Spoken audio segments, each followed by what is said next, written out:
3-8번에 같이 보시면 벤처기업 주식 매수 선택권 행사이익 비과세 특례가 있어요. 올해 개정 몇 개 됐어요.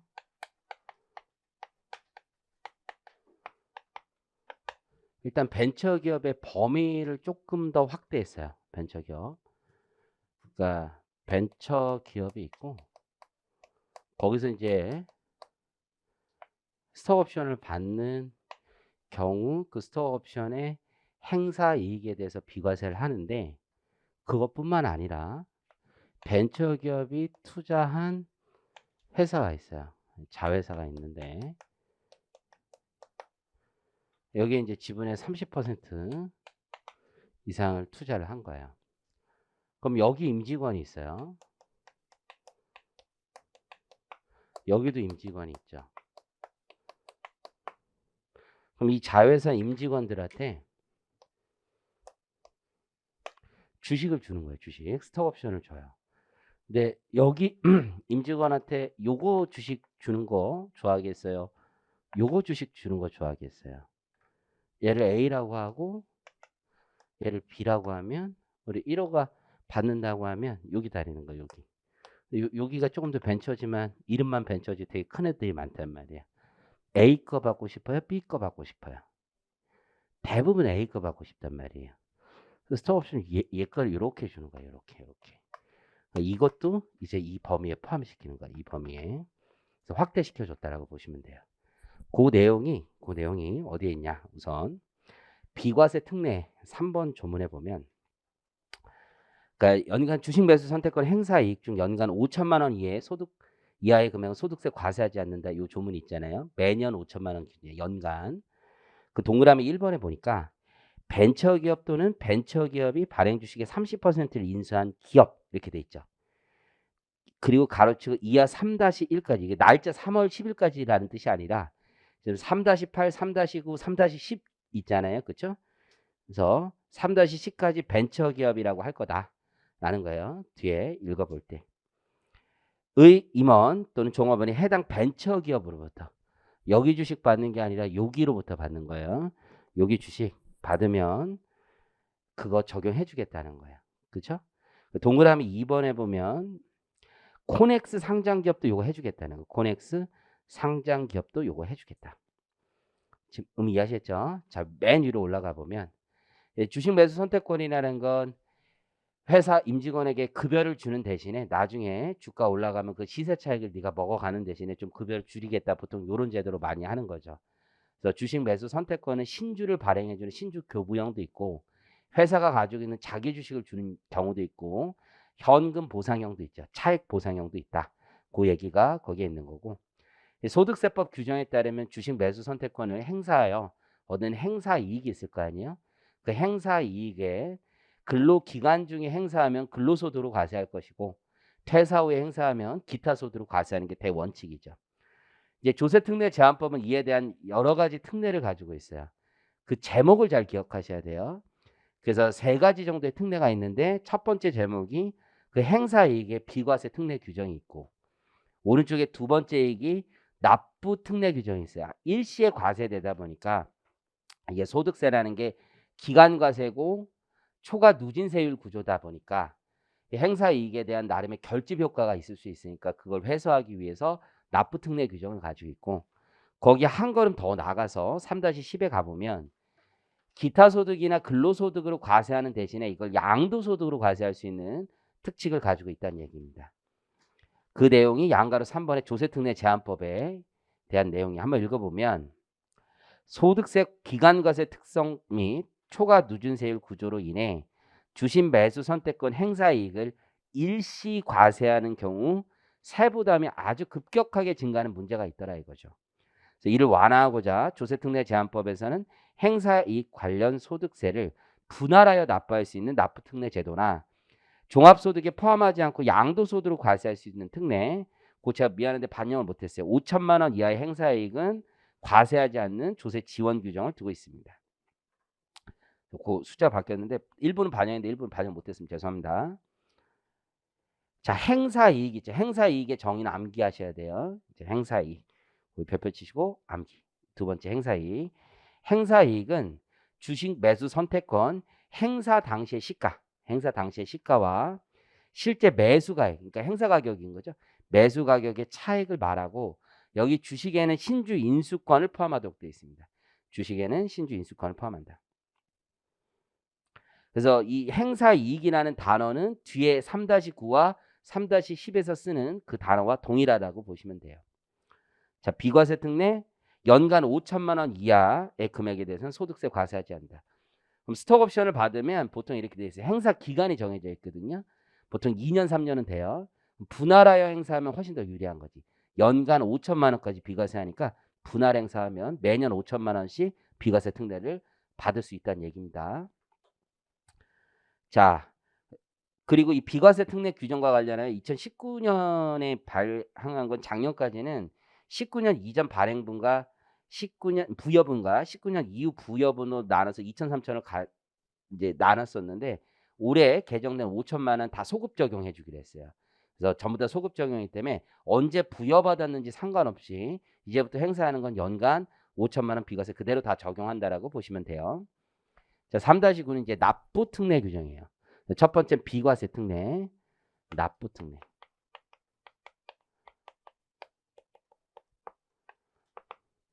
자, 여러분들 납부 특례나 뒤에서 배우게 되는 양도소득에 대한 과세 전환 특례에서도 연간 5천만 원 비과세는 그대로 유지된 상태에서 적용되는 거예요. 연간 5천만 원 비과세는 유지되는 상태에서 납부 특례와 양도소득 일시과세 특례를 적용해 준다고 보시면 돼요. 의미 이해하시겠죠? 자, 분할 납부의 필요성부터 보면 이게 초과 누진세율이다 보니까 한 번에 다 과세하다 보면 현금 부족, 유동성 부족으로 인해서 세금이 부족할 수가 있단 말이에요. 그래서 우리 법은 이 결집 효과를 조금 더 완화해주고 유동성 문제를 해결하기 위해서 분할 납부를 선택할 수 있도록 해주고 있습니다. 분할 납부. 그래서 분할 납부 양가로 2번에 보면 종합소득세를 5년간 분할하여 납부할 수 있도록 해주고 있다. 그럼 이건 납부만 분할하는 거지 누진세 효과는 그대로 적용되는 거야. 누진세 효과는 그대로 적용이 되고 이게 납부 특례 규정이니까 이게 주식 매수 선택권 스톡옵션의 경우는 유형이 신주 발행형이나 자기 주식 교부형도 있고 현금 보상형도 있을 텐데 현금 보상형은 유동성 문제가 없단 말이에요. 돈이 있단 말이에요. 그래서 현금 보상형 문제는 이 규정을 적용하지 않습니다. 그래서 주식 매수 선택권의 행사 가격과 시가 차액을 현금으로 교부받는 경우에는 납부 특례 규정이 적용되지 않는다. 자, 납부 방법이 있습니다. 자, 이게 납부 특례가 적용되면 첫 번째 굉장히 중요한 게 뭐냐면 실무에서도 얘가 되게 의미가 있어요. 원천징수 면제. 이게 스톡옵션을 행사했을 때 회사가 주식을 줘요. 신주를 발행해 줘. 그러면 받는 애들은 주식을 받아가잖아요. 신주 발행했는데 그럼 이들은 돈이 없잖아요. 회사는 돈을 주는 게 아니야. 그럼 돈을 줄 때 급여를 줄 때 원천징수하기는 쉽죠. 주는 돈을 까면 되잖아요. 근데 실제 주식을 주는데 근로소득으로 과세가 되니까 원천징수를 해야 되는 거야 이게. 회사는 돈도 주지도 않는데 원천징수를 먼저 해서 대납을 하게 돼요 이게. 그 회사 입장에서 굉장히 부담스러워. 그럼 얘한테 돈을 받아야 되는 건데 이게 얘가 돈이 없잖아요. 그러니까 보통 어떻게 하냐면 주식에 담보를 설정하고 질권 설정하고 이렇게 가는 경우가 되게 많아. 혹은 질권도 설정 안 하고 퇴직금에 담보 설정, 퇴직금 까면 되니까. 근데 그거보다 더 큰 경우도 있지. 그럼 굉장히 복잡해. 그래서 실무적으로는 앞으로 월급 받는 거에서 반 정도를 반만 내보내고 반은 계속 차감하면서 가는 거란 말이야. 회사 입장에서 부담스러운 제도야 이게 원천징수. 대신 분할 납부를 선택하면 원천징수를 면제해 주는 거죠. 어마어마한 거지. 그래서 원천징수 면제가 가장 큰 베네핏 중에 하나입니다. 종합소득 과세표준 확정신고 납부 있죠. 신고는 하는 겁니다. 확정신고 납부는 그대로 해요. 즉 무슨 얘기냐면 누진 과세 효과는 그대로 유지하는 겁니다. 누진 과세 효과는 그대로 유지하되 납부만 이연시켜 주는 거야. 납부만. 자, 거기서 비과세 되는 금액 3천만 원에 죄송한데 5천만 원, 5천만 원. 두 번째 줄에 5천만 원. 큰절 한번 하고 할까요? 제가 좀 미안한데 2-1 지금 고개를 이렇게 크게 끄덕이는데 나가 있. 야, 자 거기 이제 비가 너무 당황스러워하시네. 지금 할머니 야 던진다고 막 주서 어쨌든 5천만 원까지 비과세 되는 건 그대로 유지된 상태에서 계산하라는 얘기고 그 산식을 보면 결정세액에서 행사 이익을 제외하고 산출한 결정세액을 빼래요. 이게 무슨 얘기냐면 그 앞에 결정세액은 행사 이익을 포함한 종합소득에 대한 결정세액을 얘기하는 거지. 다 넣고 그렇죠? 그리고 행사 이익을 제외하고 산출한 결정세액. 그러니까 누진 효과를 그대로 유지하는 거죠. 주식 매수 선택권의 행사로 인한 순수한 세부담 증가액을 계산하고 그거 중에 5분의 1은 이번에 내고 5분의 4는 남은 5년 동안 이번에 먼저 냈으니까 남은 기간 동안에 안분해서 납부한다는 얘기입니다. 그러니까 누진과세 효과를 결국 포기한 건 아니라는 거야 이게. 세금만 분할 납부 특례를 가지고 있다는 얘기입니다. 양가로 3번에 보면 분할 납부세액의 납부라고 돼 있죠. 그래서 분할 납부를 선택한 벤처기업의 임원 등은 주식 매수 선택권을 행사한 날이 속하는 과세기간의 다음 4개 사업년도의 종합소득 확정 신고 시 분할 납부세액의 4분의 1을 각각 납부하면 됩니다. 사후관리 규정은 우리 출국세 규정이 여기에도 그대로 적용된다라고 보시면 됩니다. 3-10 그래서 납부특례 규정의 핵심은 이거예요. 누진세 효과는 그대로 유지된다. 그리고 납부특례만 있다. 여러분 원래 납부를 이렇게 5년 동안 연부연납 형식이잖아요. 그럼 사실은 국가에서는 뭘 받아야 돼요? 담보 받아야 되잖아요. 이게 담보 받는 게 아니에요. 그냥 해주는 거야. 그냥 어마어마한 거예요. 담보도 안 받아. 그냥 해주는 거야. 담보도 안 받고 그냥 밀어주는 거예요. 그러니까 나가면 이건 받아야 되겠죠. 출국세 이런 사후관리 규정이 있다고 보시면 돼요. 그리고 또 회사 입장에서는 어떤 아주 중요한 인센티브가 있어요. 원천징수 면제. 그래서 그걸 빼면 안 되고. 자, 또 하나는 이제 뭐가 있냐면 벤처기업 주식 매수 선택을 행사이익에 대한 과세특례. 제목을 통해서 기억하세요. 납부특례는 뭐예요? 세 구조에는 전혀 변화가 없이 오로지 납부만 연장해 주는 거예요. 납부특례. 과세특례는 과세 구조 자체를 바꾸는 거야. 과세특례. 그래서 과세특례라는 말은 전혀 다른 거예요.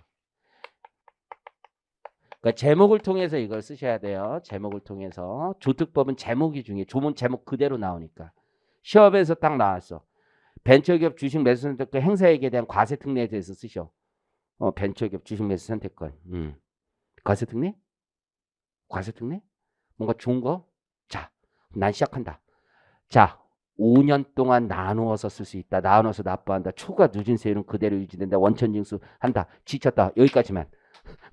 집에 가야 되는 거야. 집에 가야 되는 거. 지금 과세특례와 납부특례는 전혀 다른 거예요. 여러분들 과세 구조가 바뀌는 거예요. 과세 구조가. 어마어마한 거예요. 자, 첫 번째 가장 큰 차이가 있어요. 지금 벤처기업의 행사이익에 대한 비과세 구조. 납부특례에선 나오지 않은 새로운 용어 하나가 나와요. 그게 뭐냐면 오른쪽 67페이지 양가로 2번입니다. 별표 치시고 적격 주식 매수 선택권이라는 단어가 나와요. 그래서 여기서만 적격이라는 단어가 나오는 거야. 얘들은 정말 어마어마한 거거든. 사실 비과세야 5천만 원 해주는 거야. 해줄만 하지. 스톡옵션 받았는데 지금까지 희생을 많이 치렀잖아. 급여도 안 받고. 스톡옵션도 잘 생각해보면 인생 걸고 하는 거잖아. 급여. 너 삼성전자 너한테 물어보는 세무사 말고 뭐 다른 직업을 할 수도 있잖아. 삼성전자 다닐래? 아니면 벤처기업 다닐래를 누가 물어봐 너한테. 삼성전자 다녀서 연봉이 초봉이 막 6천씩 받는데 벤처기업 다니면서 3천만 원 받는데 근데 너에게 인생에 한 방이 있다는 거야. 스톡옵션이 있다는 거야. 잘 되면 몇십억 벌 수도 있다는 거야. 대신 그 앞에 단어가 보여야지. 잘 되면. 몇십억만 보이면 안 된단 말이야. 잘 되면. 너 같으면 어디 다니겠어? 삼성전자. 그러니까 네가 안 되는 거야. 벤처를 가봐야지. 벤처를. 사람들이 창의적으로 한번 가서 인생 한 방 걸고 가는 거지. 그치? 넌 아니야? 걔면 아니야? 너는 벤처가 있어? 삼성전자가 있어? 너는. 벤처? 그러니까 또 네가 안 되는 거야. 안정적으로 살아야지. 안정적으로. 사람이 안정적으로. 네가 가서 벤처가 되겠니? 그게. 어쨌든 이게 인생의 선택이라는 게 어려운 거야. 이거 하면 저게 또 커 보이고 저거 하면 또 이게 커 보이고 그래요. 아니 우리 인생이 딱 둘 다 되면 좋겠지만 그게 어떻게 되니? 그거 안 돼요, 진짜. 어려운 거야. 근데 얘들도 희생하고 했는데 나중에 돈 뭐 한 20억 벌었어. 그거에 대해서 비과세 좀 해줘야지, 솔직히. 좀 해줄 수 있어요. 그리고 사람의 기대잖아. 이거 비과세 받는 애들이 얼마나 있겠어. 솔직히 말해서 비과세 받는 애들이 얼마나 있겠어. 근데 뻥카로 한번 해주는 거야. 그냥 국가에서. 야, 이거 나중에 비과세 5천까지 해준대. 이렇게 얼마든지 얘기해 주는 거지. 나중에 잘 되면 해주겠다는 말이 얼마든지 하는 거. 뭐 그게 어렵습니까? 사람들의 기대를 주는 거잖아. 기대. 이거 비과세지만 말이 비과세지 기대만 준 거지. 얼마나 받겠어 애들이. 그렇잖아. 그거 대단한 거 아닙니다. 이거. 이게 나중에 잘 되면이라는 조세특례 제도는 다 그냥 그런 거야. 내가 보기엔. 그렇잖아요. 잘 되면. 저는 5천 너무 적다고 생각합니다. 한 10억 해줘도 된다고 생각해요. 에이, 그 정도 해줘도 돼. 뭐 되는 애들이 얼마나 있겠습니까? 그렇잖아. 해줘도 돼. 해줘도 돼. 저는 그렇게 생각해. 그리고 납부 특례 잘 터진 애들이야. 그렇지만 이게 세금 늦게 낸 게 그게 얼마나 그게 대단해. 그렇죠? 화폐 시간 가치만큼 버는 거지 결국은. 그거 얘 뭐 큰 대단한 게 없어. 근데 스톡옵션 터졌어. 한 10억 벌었어. 나 너무 기분 좋은데 이분들이 제일 황당해 하는 건 뭐냐면 벤처를 다니면서 연봉 3천이었어. 소득세를 내본 경험이 없어. 근데 10억을 받아서 다 내 거라고 생각을 했어. 근데 갑자기 세금을 반을 뗀대. 그럼 이 사람들은 갑자기 놀래요. 뭐 반을 뗀다고? 이 얘기부터 해. 반이 어디 있어? 에이, 농담하지 마. 이렇게 얘기를 해요. 농담하지 마부터 나와, 보통. 세금에 대한 경험이 없으면 되게 이상한 얘기 합니다. 그 되게 그런 얘기도 많이 해. 여러분 나중에 이제 회사 친구들 보면은 나 이번에 퇴직금 받았는데 세금 너무 걱정돼. 이런 얘기도 많이 해. 왠지 알아? 이게 분류과세를 몰라, 분류과세를. 그래서 이번에 많이 연말정산하면 많이 내야 된다고 생각해. 퇴직금 받는 사람들은. 보통 친구들 보면. 야, 그거는 세금 따로 안 내. 정말 대박. 뭐 이렇게 얘기를 해요. 또 환급도 나올지도 몰라. 10월 달에 퇴직했으면 우리 환급 나올지도 몰라. 세구조가 달라가지고. 그러면 그건 좀 너무하지 않니? 국가가 그렇게 순해? 막 이렇게 얘기해요. 좀 세구조 잘 몰라. 근데 스톡옵션 받았다고 갑자기 돈도 주식 있잖아. 돈도 없잖아. 근데 절반을 세금을 내래. 그럼 무슨 얘기해? 도둑 놈은 더 나와. 국가가 날 위해 지금까지 뭘 해줬는데. 이 얘기부터 나와요. 그러니까 난리가 나는 거야. 돈도 없는데. 그래서 이게 뭔가가 필요하다고 생각을 하는 거지. 그래서 국가가 야, 과세특례 제도를 만들어서 너 이거 근로나 기타 아니고 내 양도세로 걷어줄게. 양도세로. 이거 어마어마한 특례를 준 거야. 대신에 얘는 좀 더 엄격한 거야. 과세특례 제도. 이해하셨죠? 적격이어야 돼. 적격. 아무나 다 되는 게 아니야. 앞에 비과세나 납부특례는 적격 아니라도 벤처기업의 임직원이 받은 주식 매수 선택권이면 해주는 거야. 하지만 얘는 적격이어야 돼. 그래서 적격인 게 중요해. 이해하셨죠? 가장 큰 건 둘은 큰 차이가 있는 거야. 아무나 해주는 게 아니야. 적격이어야 돼. 적격을 받기 위해서 여러분 어마어마한 고통이 있어 이게. 그래서 중요한 거야. 별표 치시고. 자, 얘는 양도세라니까. 구체적으로 세금 어떻게 내는지 이따가 이제 보기로 하고. 적격이 뭐냐 한번 볼까? 올해 개정이 됐어. 개정이 돼서 크게 개정된 내용이 있습니다. 자, 다음의 요건을 모두 갖춘 주식 매수 선택권을 말한다. 즉 주식 매수 선택권 행사의 이 과세 특례는 다른 비과세 특례나 납부 특례 규정과 달리 모든 벤처기업 주식 매수 선택권에 적용되는 게 아니라 적격 주식 매수 선택권에만 적용되는 거예요. 자, 동그라미 1 보니까 벤처기업 육성에 관한 특별조치법에 따른 주식 매수 선택권으로 다음 요건을 모두 갖춰야 된대. 모두. 그러니까 모두에다 일단 더 보면 요거 기역, 니은, 디귿을 모두 갖춰야 돼. 옛날엔 리을까지 해서 4개가 있었는데 하나가 빠진 거예요. 어마어마한 개정이 하나 있어. 첫 번째. 이거는 어렵지 않지. 수량 매수가액 대상자 기간 등에 관하여 주주총회 결의를 거쳐 임직원과 약정해야 돼. 즉 주식 매수 선택권 계약서가 있어요. 일반적으로. 다 계약서를 쓰거든요. 근데 이게 주총 결의를 거쳐야 돼. 즉 다른 주주의 희석이 되는 거잖아요. 희석. 그래서 다른 주주총회 동의가 있어야 돼. 반드시 주주총회 결의를 거쳐야 돼. 상법상에 보면 10% 룰이 있단 말이야. 그 안에서 얘한테 주는 게 인정이 돼야 돼. 그러니까 보통 주주총회 결의를 거친다는 거 주주총회에서 얘한테 왜 줘야 되는지 설명을 하겠지. 이 사람이 중요한 사람이고요. 우리한테 굉장히 필요한 사람이고 이런 걸 얘기를 한단 말이에요. 그렇죠? 그래서 회사에서 인사팀에서 얘를 얘기를 해. 너 몇 주 주겠다. 이렇게 얘기를 하거든. 그러면 그렇게 해서 계약을 이제 나 가겠다고 했는데도 처음에 10,000주 주겠다, 스톡옵션 10,000주 주겠다 했는데 행사 가격도 얼마 했는데 실제로 나중에 계약서 쓸 때 보면은 5,000주로 줄고 있고 행사 가격도 막 올라가. 그래서 빈정상에서 안 들어가는 애들도 많아. 이것 때문에. 주총에서 안 나온다. 회사 인사팀에서는 이 정도 나올 거라고 생각했는데 주총에서 안 나오는 경우가 있어요. 특히 VC들이 참여하는 회사들, VC. 그러니까 벤처 캐피탈에서 야, 얘가 뭔데 이거 뭐 얘기를 해요. 그 VC들은 이 형식적인 서류를 되게 많이 봐. 그러니까 얘 뭐 대학교도 그렇게 마음에 안 드는데 뭐 이런 얘기 많이 해요. 근데 이 현업에 있는 그 R&D 팀은 얘는 이 학교보다 이거 진짜 이거 실력이 있고 커리어가 좋습니다. 이런 얘기를 해. R&D 팀장이 와가지고 얘기를 해. 왜냐면 이 회사가 앞으로 밸류가 되게 좋은 회사들이면 이거 중요하거든. 1%만 줘도 이거 자기 지분이 희석되잖아. 그럼 VC 얘한테 뭐 1%나 이런 얘기를 해요. 얘한테 무슨 1%나 행사額도 너무 낮아. 막 이런 얘기를 해요. 그랬더니 아니에요. 얘는 진짜 중요하네요. 막 이렇게 얘기해. 연구 팀장이 와서 보통 얘기를 해요. 진짜 중요합니다. 얘가 있어야지 우리가 진짜 됩니다. 커리어가 뭐가 있는데. 그러면 전에 뭐뭐뭐 했다. 그러면 이 VC들이 아는 사람들이면 아 그래? 그럼 하자. 이렇게 하는데 잘 모르면 그게 뭐 그렇게 중요해? 이렇게 물어봐요. 그럼 연구팀장이 계속 얘기를 해요. 아, 난 몰라. 안 해. 하지 마. 이렇게 하는 경우도 많아. 그것 때문에 그러면 좀 줄이고 해서 데리고 오면 그 애는 나 여기 말고도 갈 때 많아. 이렇게 얘기해도. 그러면 안 돼. 그 계약이. 주총의 결의를 받아온다는 게 쉬운 게 아니야, 이게. 두 번째. 아, 타인에게 당연히 양도가 불가능하지. 얘만 필요해서 해주는 거잖아, 얘만. 이거 사회적으로. 얘가 꼭 필요하대잖아. 급여 낮아도 스톡옵션 주면서까지 해올 필요가 있는 애잖아. 세 번째. 이게 고통이야, 이게. 이 회사가 이제 내가 받았다? 그래서 잘 돼서 상장 막 빡 했어, 상장. 나 이제 대박 친 거지, 상장. 상장에서 이제 대박 쳤어. 근데 거기 2년을 존버해야 돼. 2년 이상 해당 법인의 재직, 재의무 행사해야 돼. 그럼 나는 들어와서 한 1년 후에 터진 애들이 생각보다 많아. 근데 1년 더 버텨야 돼. 근데 내가 보기 저 주가는 말이 안 되게 너무 높아. 너무 좋아. 근데 1년 더 있어야 돼. 에스크로 규정이 있단 말이야. 에스크로. 이것 때문에 힘들어. 이것 때문에. 일단. 2년은 최소 버텨야 돼. 2년은.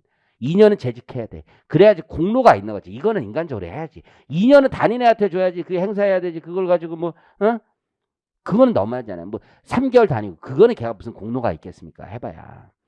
근데 2번이 더 무섭네. 2번이 보니까 주식 매수 선택권 행사일로부터 역사하였자 동그라미 2년. 2년이 되는 날이 속하는 과세기간부터 해당 행사일이 속하는 과세기간 전체가액의 합계액이 5억 원 이하이래. 그러니까 많이 안 해주는 거예요. 몇십억 터진 애들한테는 이거는 그림의 떡이에요. 행사 합계액이 5억 원 이하이래. 2년이 되는 날 역산해서. 그러니까 분할로 행사해서 5년을 계속 채워서 가야 되는 거지. 이해하셨죠? 2년 역산해서 5억 원 이하인 것만 해주는 거야. 만약에 5억 원 넘으면 전부 다 배제하는 거야. 그렇기 때문에 초합분을 하는 게 아니야. 전부 다 all or nothing이기 때문에 무서운 규정입니다. 5억 원. 행사 이익, 행사 가액. 근데 다행인 건 행사 이익이야, 행사 가액이야. 행사 가액. 그래서 거기 행사 가액의 합계가 5억 원이야. 행사 이익으로는 더 많이 터질 수 있지. 행사 가액의 합계가 5억 원이다. 그럼 개정된 게 뭐냐? 잘 봐. 이게 시장에서 이런 애들이 많아. 이런 애들이. 이게 벤처기업 관련된 법률이 바뀐 거야. 올해 바뀌었는데 작년에. 지금 다음 페이지 잠깐만 볼까요? 다음 페이지 그림이 있어. 그림. 부여일이 있지. 부여일의 시가가 있어. 부여일의 시가가 있다고. 시가. 그리고 행사 가격이 있을 거 아니야. 보통 우리가 부당이익 계산 부인 적용하지 않고 그런 문제들 있을 때도 부여일의 시가보다 보통 스톡옵션은 어떻게 발행하는 게 일반적이야. 부여일의 시가와 행사 가격이 있으면 부여일의 시가보다 행사 가격이 높아야 되는 거잖아. 그런데 이게 이제 가능해. 벤처기업은 부여일의 시가가 더 높은 거야. 행사 가격보다. 이게 가능해 지금. 지금 이해하시겠어요? 이거 발행하는 게 가능하단 말이야. 이해하셨죠? 지금 현재 시가가 10,000원이야. 10,000원. 근데 행사 가격이 5,000원으로 할 수 있어 지금. 그리고 회사에서 너무너무 중요해. 연구소 소장이 얘를 꼭 데리고 오고 싶어 해. 근데 VC 애들도 알아. 그런 애들이 있단 말이야. 세상에. 얘만 데리고 오면 우리는 된다. 그래서 그 회사들은 심지어 그렇게 얘기도 해요. 야, 10%더 주고 싶은데 왜 법이 왜 10%지? 뭐 이런 얘기야. 우리 지분의 10%를 더 줘서라도 얘를 데리고 오고 싶은데. 그런 사람들이 있어요. 진짜. 얘만 데리고 온다면 얘가 있어야 되는데 이런 애들이 있어. 얘인데 얘. 그러면 10%를 더 주고 싶은데 못 줘. 그럼 조정할 수 있는 방법 뭐밖에 없어.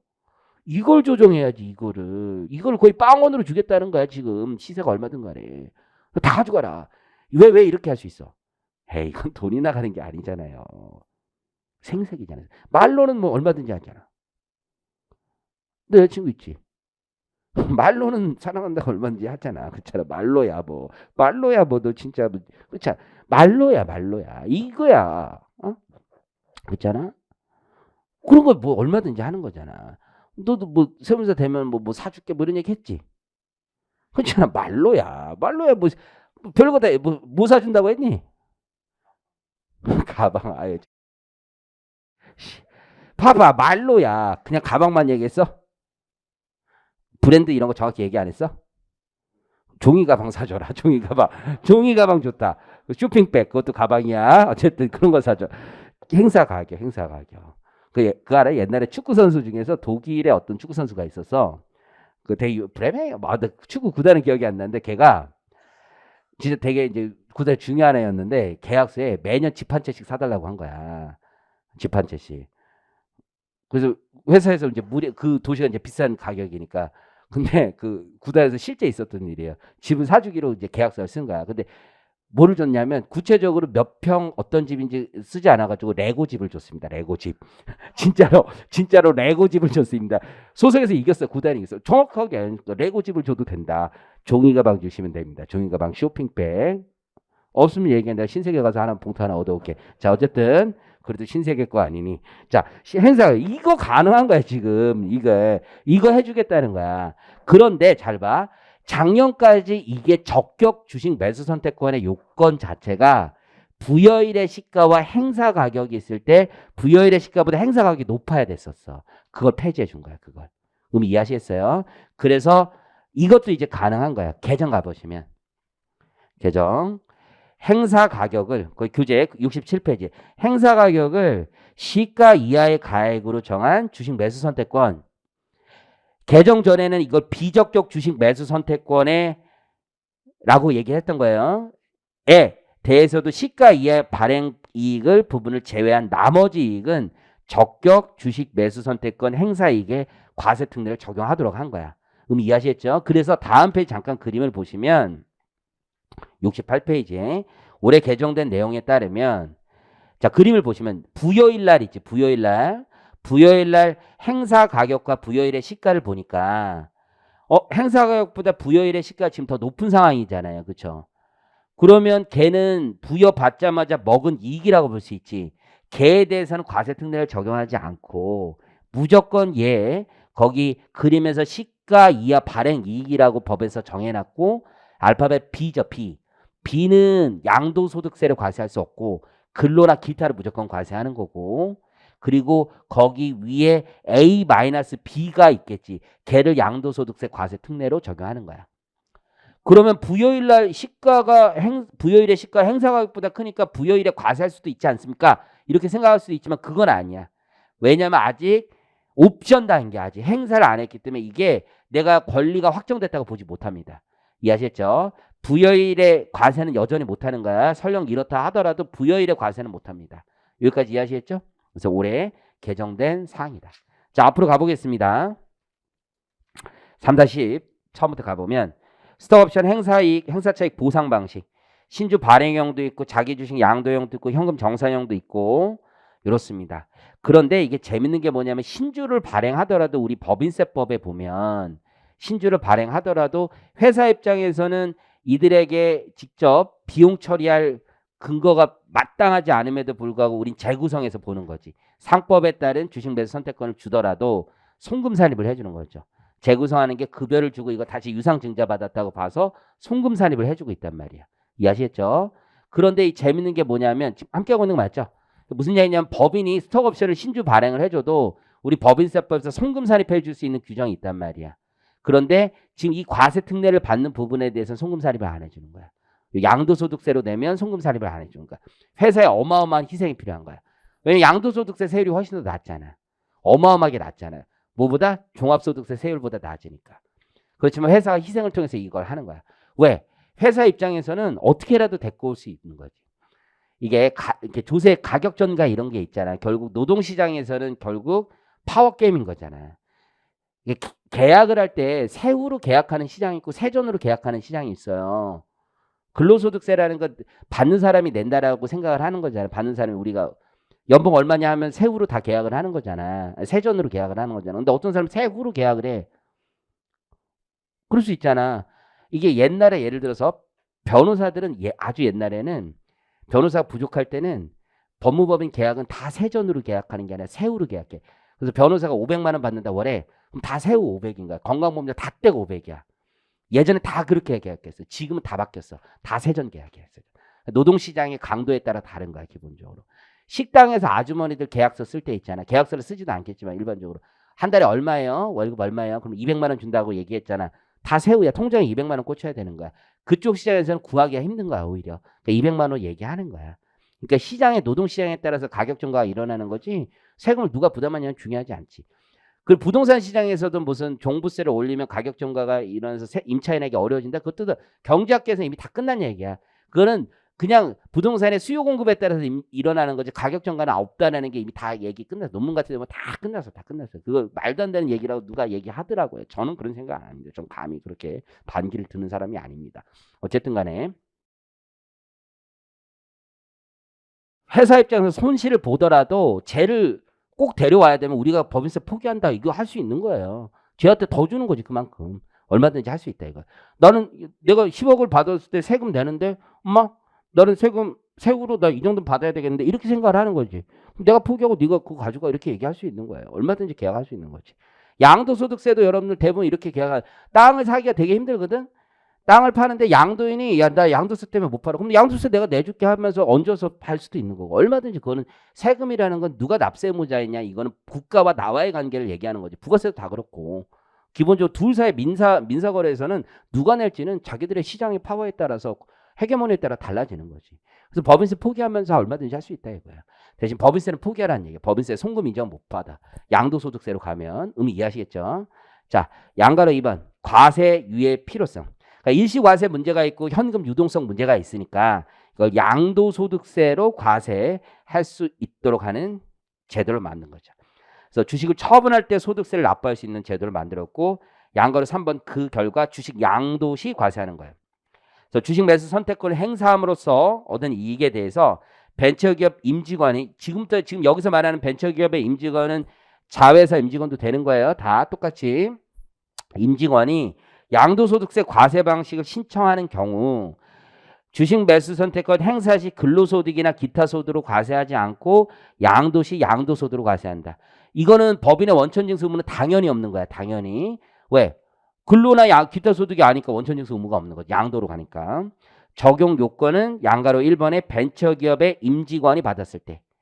첫 번째, 그리고 적격 주식 매수 선택권을 받아야 되는 거고, 세 번째가 요 전용 계좌가 있습니다. 전용 계좌 개설하고 신청을 해야 돼.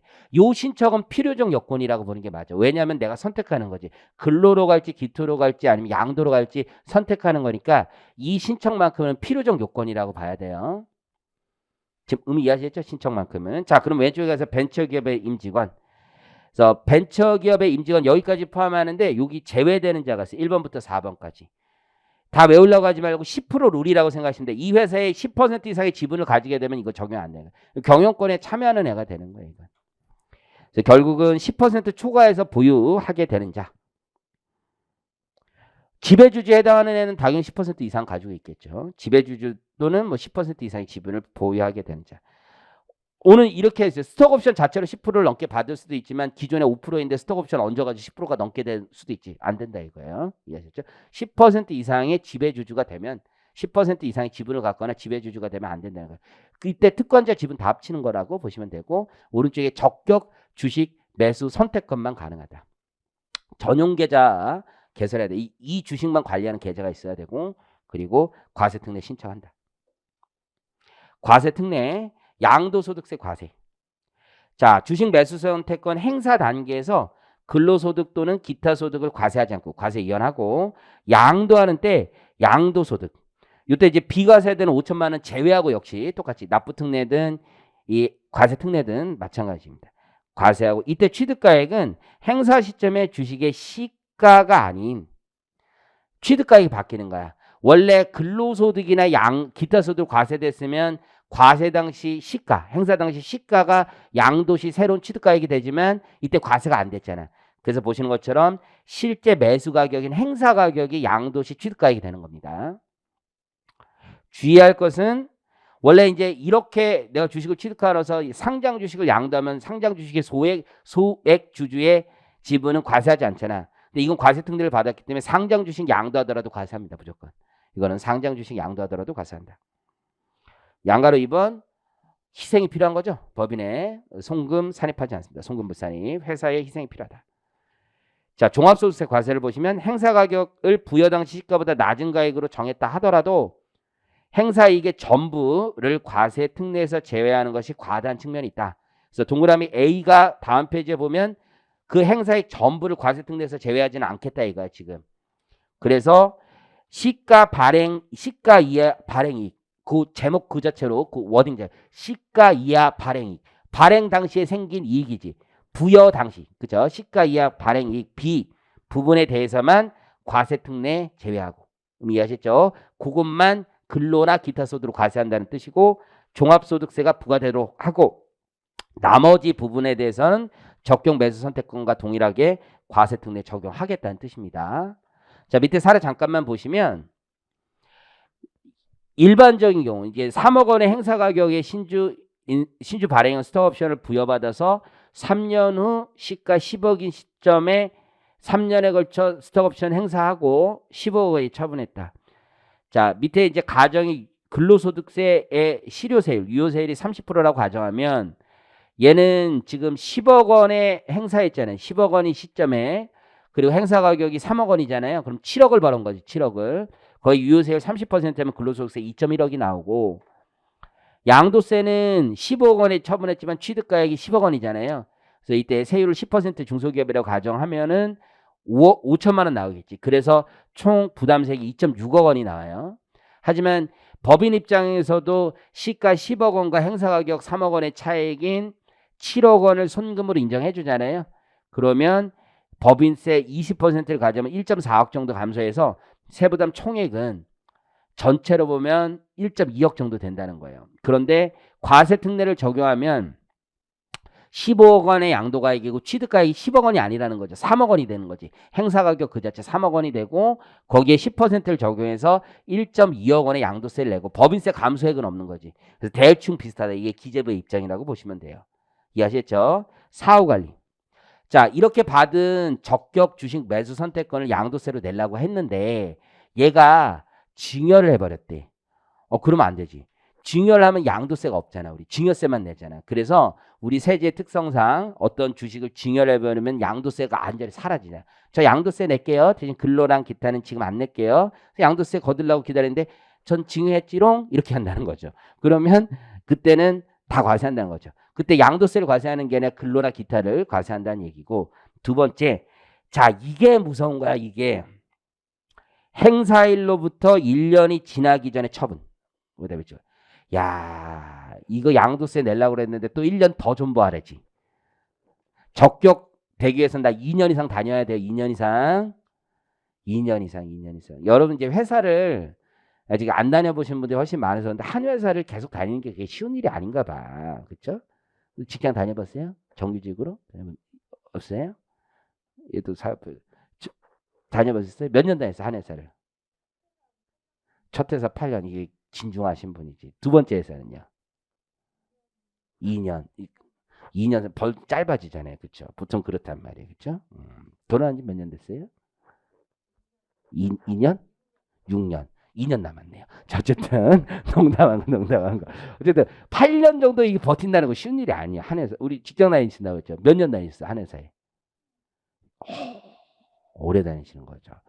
한 회사에 이렇게 10년 다닌다는 건 둘 중에 하나 자기가 주인이거나 아니면 이게 어려운 일이에요. 한 회사에 계속 다닌다는 거 내 친구들 봐도 이게 계속 턴오버하는 애들이 있고 그렇죠? 우리 K는 몇 년 다녔어요? 첫 회사. 봐봐요. 411 그렇죠? 다음번에는 1년 넘는 회사가 쉽지가 않단 말이에요. 레이디도 회사 안 다녔죠? 이게 한 회사에 계속 다닌다는 것이 몇 년 다녔죠? 그리고 관둔 거예요? 8년 다니고? 8년이 고통의 세월이었나요? 봐봐요. 고통의 세월로 8년. 근데 지금 나 돈 벌었잖아. 지금 이게 좀 다른 거야. 나 돈이 있어, 돈이. 지금 돈이 있는데 1년을 더 다니는 거야. 이게 좀 다르죠. 진짜 나 더 다니기 싫은데 돈이 있는데 1년, 그리고 1년이 지나, 다니는 것까지는 좋아. 근데 관뒀어. 근데 나 관두려면 돈이 있어야지 관두는 거잖아. 그러니까 보통 다닌다고. 1년, 나 지금 이게 주가요. 나 너무 좋아. 지금 기분이 너무 좋아. 너무 좋은데 1년 있다 쳐보라 그랬지. 1년 있다. 안 그러면 안 된다는 거야. 1년은 더 기다려야 된다는 거야. 1년 있다가 처분해야 돼. 1년이 되기 전에 처분하면 근로나 기타로 간다는 거야. 이 사후관리 굉장히 중요한 전문이에요. 1년 더 존버하셔야 양도세 냅니다. 1년 더 존버하여야. 이해하셨죠? 1년 더 존버하여야 양도세 내는 거지. 1년 전에 처분하면 다시 근로나 기타로 오는 거야, 이거. 이해하셨죠? 자, 오른쪽에 행사 가액이 5억 원을 초과한다. 그럼 안 돼요. 행사 가액. 이거 행사 이익은 아니에요. 행사 가액. 이건 자기가 조절할 수 있는 거지. 행사 이익이면 얼마까지 시가가 움직일지 모르니까. 그래서 만약에 5억 원을 초과하면 전부 과세하는 거야. 그 맨 밑에 줄에 보면 모든 이익을 과세한다 이렇게 돼 있어요. 모든 이익을 대상으로 한다. 6번은 이제 비교하는 조문이고 여러분 보시면 될 것 같습니다. 자, 3-11번에 보면 성과 공유 중소기업 경영 성과급에 대한 세액 공제가 있어요. 자, 얘는 뭐냐면 이제 성과 공유 제도라는 게 있어요. 성과 이게 이익이 이제 좀 발생하면은 그걸 나누겠다는 얘기예요. 회사가 중소기업 뭐 아주 중요한 건 아니고. 자, 한번 내용 보세요. 우리 약간 개정된 내용이 있는데, 자, 얘가 실무적으로는 그렇게 중요하지 않은 이유가 하나 있어요. 맨 끝에 보면 아마 중복 적용 배제가 있어요. 성과 공유 세액 공제는 우리가 진짜 진또배기로 진짜 많이 받는 게 뭐냐면 근로소득을 증대시킨 기업에 대한 세액 공제야. 이거랑 중복 적용이 안 돼. 사회보험료 세액 공제 이게 진짜 많은 거거든. 요거랑 중복 적용이 되지 않아요. 그 이걸 포기하고 저걸 받는다? 그건 잘 안 되지. 그렇죠? 그런데 대신에 근로소득세 감면 규정이 있다. 성과 공유제 기업은 그 성과 상여금 같은 거 받는 거거든. 그거 한 거에 대해서 감면은 적용된다는 얘기입니다. 자, 앞으로 가보겠습니다. 이게 모든 기업이 아니라 성과 공유 중소기업이 있어. 관련 법령에 따른 그 성과 공유 중소기업이 성과 공유를 통해서 직원들에게 돈을 성과급을 주면 그 지급한 성과급의 15%에 해당하는 세액 공제가 이루어집니다. 법인 입장에서 근로자는 그 성과급 받은 거 있죠? 50%에 대한 세액 감면 혜택이 있습니다. 별거 아니고 동그라미 2번 보면 성과 공유 유형에는 경영 성과급 이거 오해하면 안 돼. 지금 혜택을 보는 건 경영 성과급을 얘기하는 거고 이 성과 공유형 기업이라는 게 있잖아. 이 성과 공유형 기업이 되기 위해서는 이런 제도 중에 하나를 채택하고 있는 기업들이 성과 공유형 기업이라는 거야. 이게 중소기업을 하면 그런 생각이 있다고요. 중소기업을 해. 응? 뭐 나도 중소기업을 하는 건지 잘 모르겠지만 중소기업을 하면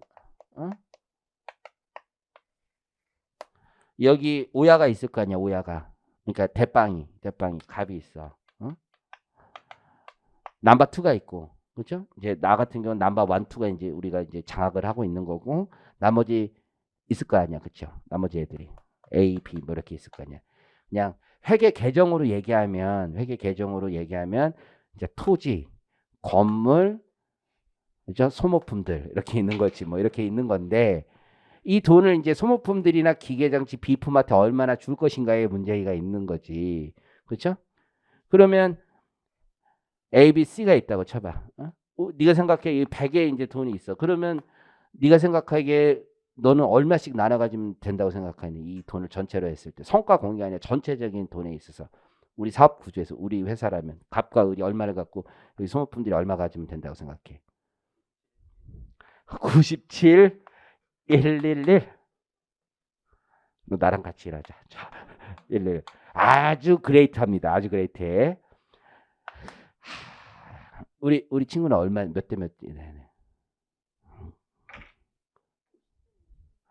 50대 50을 가지고 이렇게 나누자고?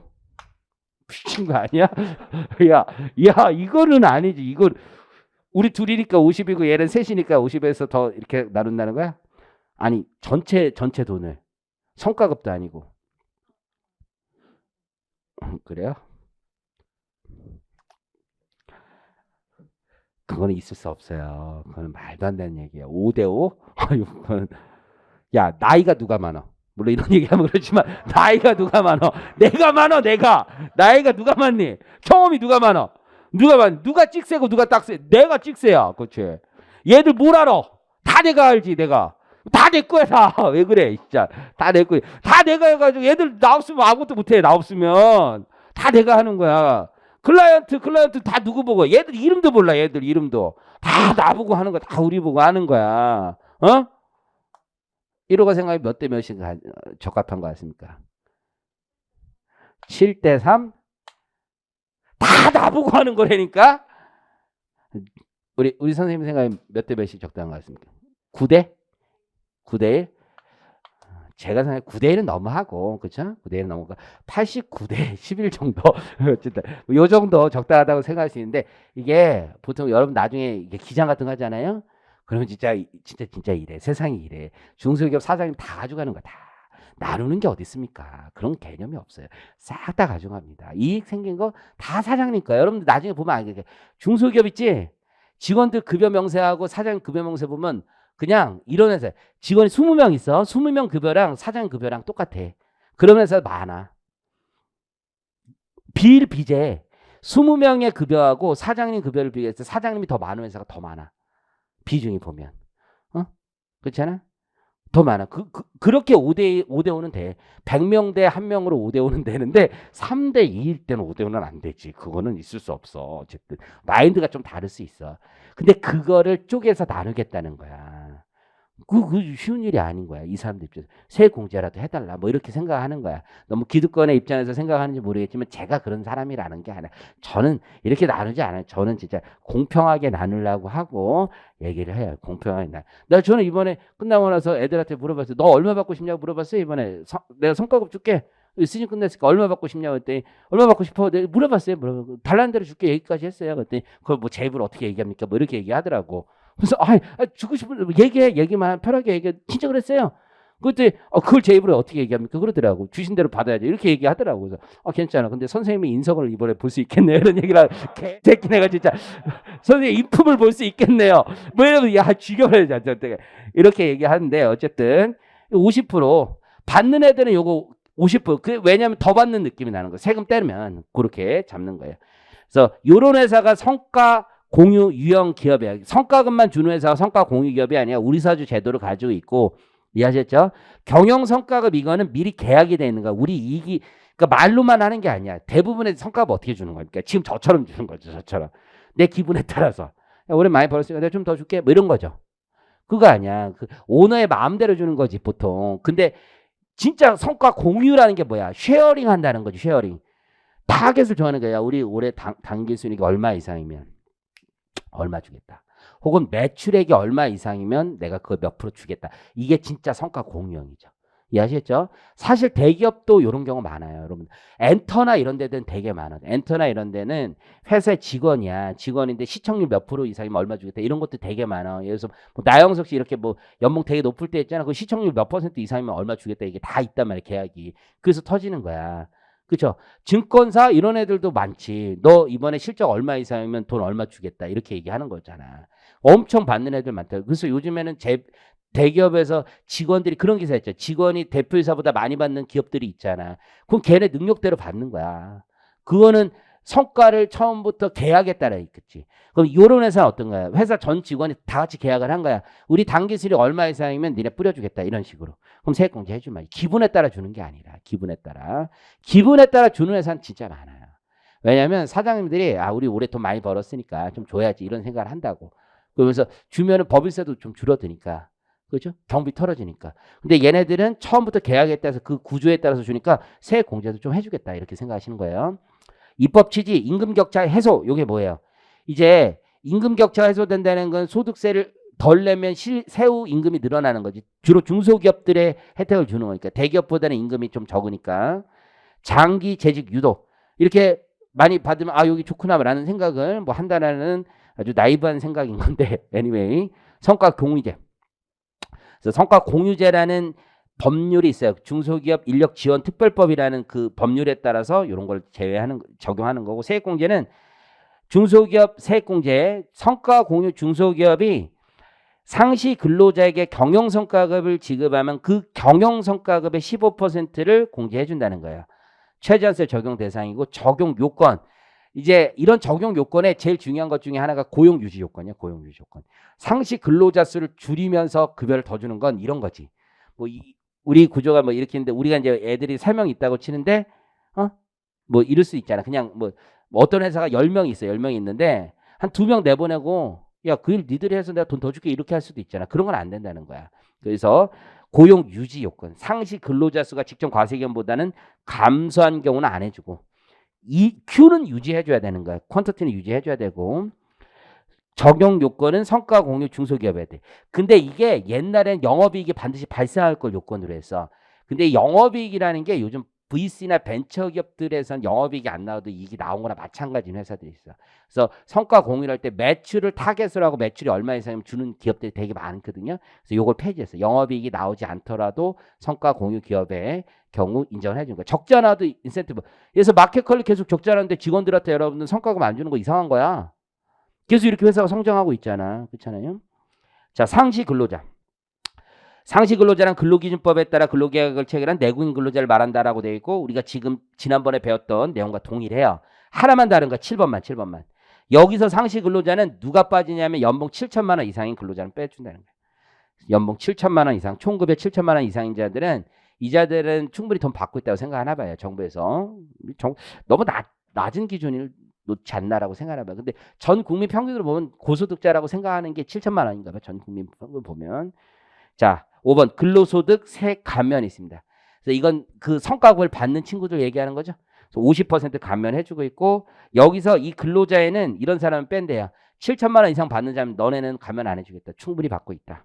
그리고 최대 주주에 뭐 친인척 다 빼겠다라는 얘기고요. 감면세액은 일반적인 경우는 전체 종합소득 금액 중에서 근로소득 금액이 있을 거 아니야. 그 비용이 근로소득에 대한 산출세액이고 그 근로소득 총급여 중에 경영성과급에 해당하는 부분만 50% 감면해 주는 거예요.